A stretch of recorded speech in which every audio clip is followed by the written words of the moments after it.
अस्सलामुअलैकुम नाजरीन, ताज़ा तरीन अपडेट के साथ मैं हूं सैयद मुर्तज़ा और आप देख रहे हैं सिटी पाक न्यूज़। मज़ीद खबरों का सिलसिला बढ़ाते हुए अब रुख करते हैं तहसील अहमदपुर शर्किया का। अहमदपुर शर्किया में ट्रैफिक एहलकार माल बनाने में मसरूफ़।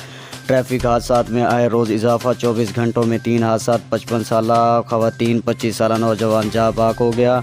तफसील के मुताबिक ट्रैफिक पुलिस की नाअहली की वजह से हादसात मामूल बन गए। ट्रैफिक एहलकार चौक पर ड्यूटी देने की बजाय साइड एरिया पर माल बनाने में मसरूफ़। 24 घंटों के अंदर 3 हादसात, एक ख़वातीन समेत 25 साल नौजवान जहाँ बाक हो गया। चौक मुनीर शहीद पर ट्रैक्टर ट्राली की मोटरसाइकिल को टक्कर।